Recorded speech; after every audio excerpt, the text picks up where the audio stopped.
Class 7 math में देखिए आपने इंटीजर्स का एडिशन और सब्ट्रैक्शन पढ़ा था। अभी आप इंटीजर्स का मल्टीप्लिकेशन पढ़ेंगे। और आइए देखते हैं कि इंटीजर्स का मल्टीप्लिकेशन होगा तो क्या होगा। कह रहा है if the integer are given right the sum same sign. अगर सेम साइन के इंटीजर्स आपके पास लिखे हों तो उनका आंसर क्या होगा। जैसे कह रहा है कि +15 इंटू +12, तो इसका मल्टीप्लाई करेंगे तो 180 आएगा और इसके सामने साइन कौन सी आएगी, वो +3 आएगी। वहीं अगर आप -70 और -28 का आप इंटू करेंगे तो 1960 आ जाएगा।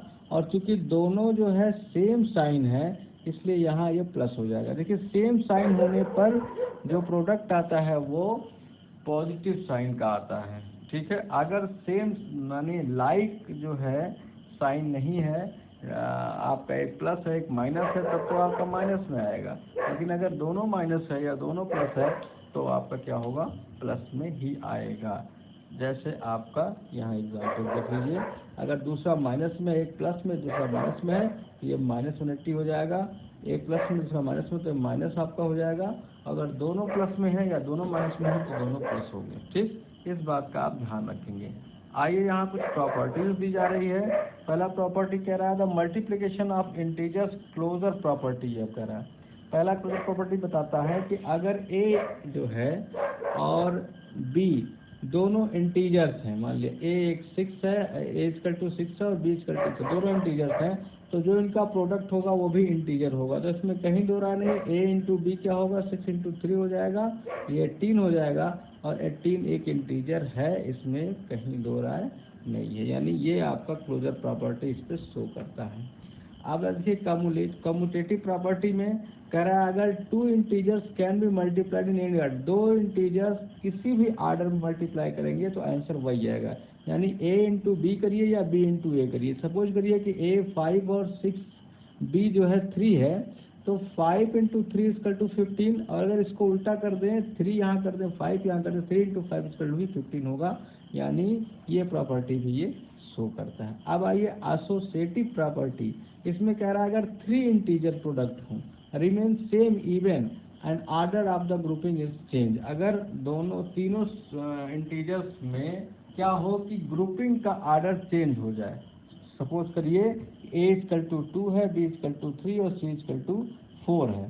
तो यहाँ देखिए आपका a, ठीक है, यानी ऐसे कर सकते हैं, a को ब्रैकेट से बाहर कर लिए और b c को ब्रैकेट के अंदर कर लिए, ग्रुप कर लिए। यहाँ आपने a और b को ग्रुप कर लिया और c को बाहर कर दिया।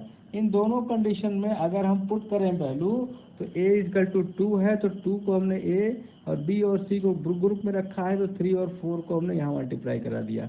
यहाँ पे हमने a और b को ग्रुप में रखा है तो 2 और 3 को हमने मल्टीप्लाई करा करके c को बाहर कर दिया, तो हमने 4 से इसको क्या कर दिया, मल्टीप्लाई करा दिया टोटल को। तो इस प्रकार से देखेंगे तो 3 4 जा 12 और 12 2 जा 24। यहाँ देखिए 2 3 जा 6 और 6 4 जा 24। यानी यहाँ पर आप देख रहे हैं तो आंसर दोनों का सेम आ रहा है। तो एसोसिएटिव प्रॉपर्टी यही बताती है कि हम अगर कोई 3 इंटीजर्स प्रोडक्ट निकाल रहे हैं तो किसी भी दो को अगर ग्रुप में बना लें, अलग अलग ग्रुप में किसी भी ऑर्डर में कर लें तो उसका आंसर सेम आएगा। तो यहाँ से आप आसानी से इसको देख करके सॉल्व भी कर सकते हैं। अब आता है डिस्ट्रीब्यूटिव प्रॉपर्टी। कह रहा है in state there the multiplication of integers distributes over addition as well as the subtraction. Addition हो या सब्ट्रैक्शन हो, दोनों में हम क्या करते हैं, इंटीजर्स का जब मल्टीप्लाई करते हैं तो दोनों में एक डिस्ट्रीब्यूटिंग लॉ लगती है, दोनों में इक्वल डिस्ट्रीब्यूटिंग लॉ लगती है। अब यहाँ आप देखें a = b + c, तो ये हो जाएगा a into B plus a into C. इसी तरह से a into B minus C है तो सब्ट्रैक्शन में क्या हो जाएगा, a into B minus a into C. यहाँ एक एग्जाम्पल देख लेते हैं, बहुत अच्छा एग्जाम्पल। a = 6 है, b 3 और c 1 है। तो हमने क्या किया, एक पहला ग्रुप लिया कि a और b प्लस c का। a यहाँ पे 6 है, फिर हमने इसको यहाँ पे रख करके और b + 6 को हमने क्या किया, 3 + 1 कर दिया। तो इसको हम जब डिस्ट्रीब्यूटिंग लॉ में आते हैं तो ये हो जाएगा 6 इंटू 3 प्लस, अब 6 का 1 में भी गुणा हो रहा है तो मल्टीप्लाई हो रहा है, तो 6 इंटू 1। अब ये इक्वल टू हो जाएगा 6 3 ज़ा 18 प्लस 6 1 ज़ा 6, और ये आपका हो जाएगा 24। ठीक है, समझ में आ रहा? इसी तरह अगर सब्ट्रैक्शंस में यूज करते हैं हम, मान लिया हम इसी को ऐसे करें कि a इंटू बी माइनस सी, ठीक, तो a इजकल टू 6 है इंटू बी माइनस सी, यानी हमारा 3 माइनस 1 है। ठीक है, तो ये हो जाएगा 6 इंटू 3 माइनस 6 इंटू 1। ठीक है, अब ये क्या हो जाएगा, 6 3 ज़ा 18 माइनस 6 1 ज़ा 6। अब ये हो जाएगा आपका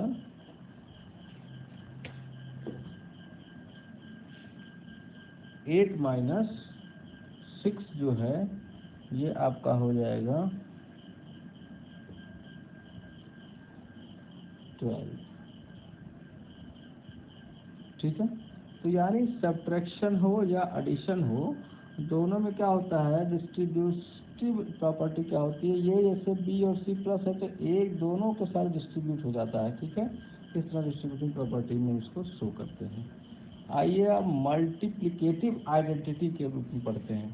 कह रहा है कि अगर state that the integer remaining unchanged the multiply with 1, अगर किसी भी इंटीजर में 1 से मल्टीप्लाई होता है तो वही इंटीजर आ जाए। जैसे a into 1 equal to A, 1 equal to A equal to A, यानी अगर a की वैल्यू हम यहाँ पर रख दें, मान लिया 6 रख दें, तो 6 इंटू 1 इक्वल टू क्या होगा, 6, वही वैल्यू हो जाएगी। ठीक है, या हम इसको 1 इंटू 6 भी कर दें तो भी वही वैल्यू होगी, 6 की वैल्यू होगी। तो इससे कोई चिंताजनक बात नहीं, बहुत आसानी से कर सकते हैं। Multiplication inverse if the state that the product of any two integers it's reciprocal gives the result of. अगर कह रहा है कि कोई भी एक आपके पास से इंटीजर्स है और उसको उसके उल्टे यानी इनवर्स से, रेसिप्रोकल से अगर हम उसको मल्टीप्लाई करें तो 1 आएगा। जैसे सपोज करिए कि a था और उसको हम उसके रेसिप्रोकल यानी उल्टे से अगर हम गुणा कर दें या मल्टीप्लाई कर दें तो 1 आएगा। जैसे एक उदाहरण लेते हैं यहाँ पे a इक्वल टू 4, तो हम अगर 4 को हम किससे गुणा करें, 4 का इनवर्स, 4 का इनवर्स का होगा, इनवर्स ऑफ 4, इनवर्स ऑफ 4 क्या होगा, 1/4। ठीक, तो यहाँ आप क्या कह रहे थे, इंटू 1/4 हो जाएगा। अब 4 4 कैंसिल हो जाएगा तो इक्वल टू 1 आ जाएगा। इस तरह से आप इसको कर सकते हैं। ठीक है, और यहाँ देखिए मल्टीप्लिकेशन बाय 0, करा product of any integer and 0 is always 0। किसी भी इंटीजर में अगर 1 का मल्टीप्लाई करते हैं तो 1 आएगा, और वही इंटीजर आएगा। अगर किसी इंटीजर में 0 का मल्टीप्लाई करते हैं तो 0 हो जाएगा, वैल्यू उसकी 0 हो जाएगी। जैसे अगर a की वैल्यू मान लिया यहाँ 5 रख दें तो 5 इंटू 0 कर दें तो क्या हो जाएगा, 0 हो जाएगा वैल्यू, या 0 इंटू 5 करें तो भी इसकी वैल्यू 0 होगी। ठीक है, अब यहाँ ये सॉल्व्ड एग्जाम्पल कुछ देख लेते हैं। यहाँ बहुत इंपॉर्टेंट है, इस तरह के क्वेश्चन आपको पूछे जाएंगे।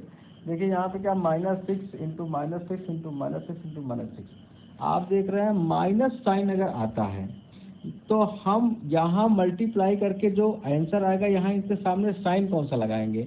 तो अगर हम देखिए 1 2 3 4, इसमें कितने डिजिट आए हैं, 1 2 3 4 डिजिट हम जो है आपस में मल्टीप्लाई कर रहे हैं। ठीक है, 4 टाइम्स। ठीक है, जब 4 टाइम्स करेंगे तो 4 ऑड है कि इवन नंबर है। तो अगर इवन नंबर में आपका किसी भी माइनस वाले कैरेक्टर का मल्टीप्लाई बार बार हो रहा है तो आंसर जब लिखेंगे तो वहाँ पे आपका साइन क्या होगा, वो पॉजिटिव होगा।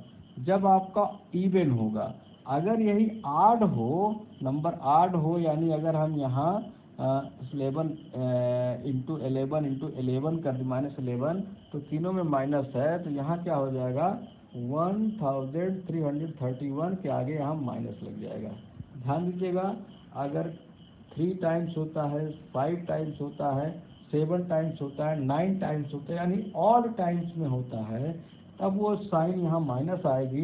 अगर इवेंट टाइम में होता है, यानी यहाँ देखिए 4 टाइम था, 2 में हो, 4 में हो, 6 में हो, 8 में हो, इस तरह से इवेंट टाइम में अगर हो तो यह आपका क्या होगा, जो नंबर आएगा उसके सामने पॉजिटिव की साइन आएगी। ठीक है, इसके बाद आपको एक्सरसाइज दिया जाएगा और एक्सरसाइज आप सॉल्व करेंगे।